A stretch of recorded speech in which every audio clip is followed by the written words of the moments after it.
Hey everyone, this is day 14 of the 21 day quarantine series. Welcome to my channel. Let's do this.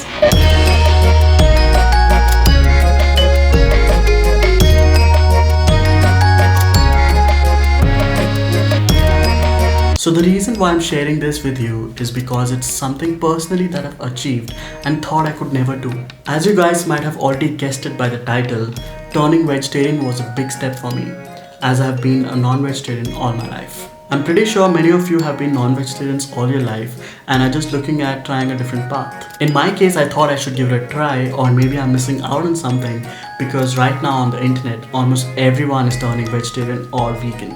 Although I do care about the animals that get harmed due to the meat eaters, but for me this was more of a personal reason to see if I could see any changes in me by becoming vegetarian. And also, what's the worst that could happen? If this is something not for me, I could always turn back to being non-vegetarian. For me personally, it's all about trying things before assuming anything about it. So I started this journey about a year ago on a thought of maybe I should try this. So without putting in much research, I just dived into being vegetarian, which is not a good decision. Maybe you guys should search a bit before jumping into being vegetarian, because a lot of you guys will have hunger cravings if you just remove the meat from your diet without replacing that protein with another source of protein. So the first 2 weeks to a month was a bit tough and I had a lot of cravings, but after that, trust me, it becomes easier. So you definitely need to replace the protein source with some other source such as nuts, cheese, protein bars, paneer, and explore the world of vegetables. For example, for me, I didn't really like broccoli before, but with time,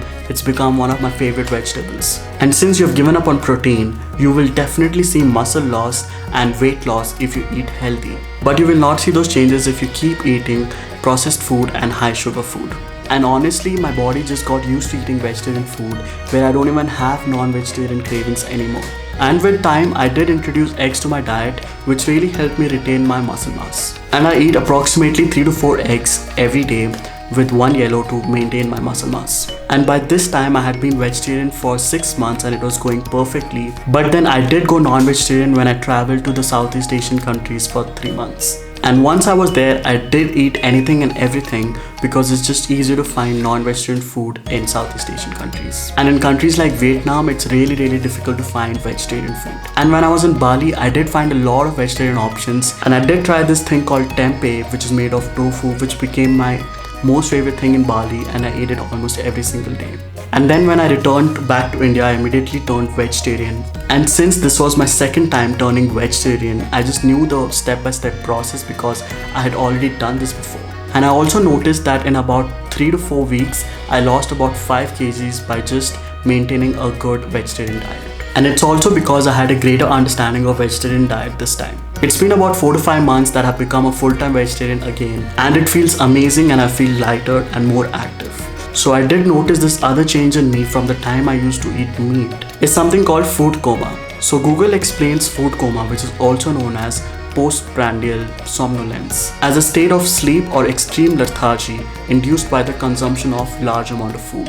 In other words, feeling like sleeping right after a heavy meal. I'm pretty sure you guys have felt that before, but that's something that has reduced for me since turning vegetarian. I do feel a less of that now, but I do feel it occasionally when I eat a lot of processed food or high sugar food. And honestly, I'm still learning to eat healthier even after turning vegetarian. And personally, it's not like you're going to see a lot of changes in you immediately. And I'm pretty sure there are more changes to notice with time. Also, by doing this, it's not only that I'm helping myself, but I'm also helping the planet. So that feels good. I hope you guys found this useful, and my goal is not here to force you to be vegetarian. And if you don't want, it's totally fine, but why not give it a try? Maybe it's something for you as it has been for me. Comment below if you're thinking of trying this. I'll see you in the next one. Peace.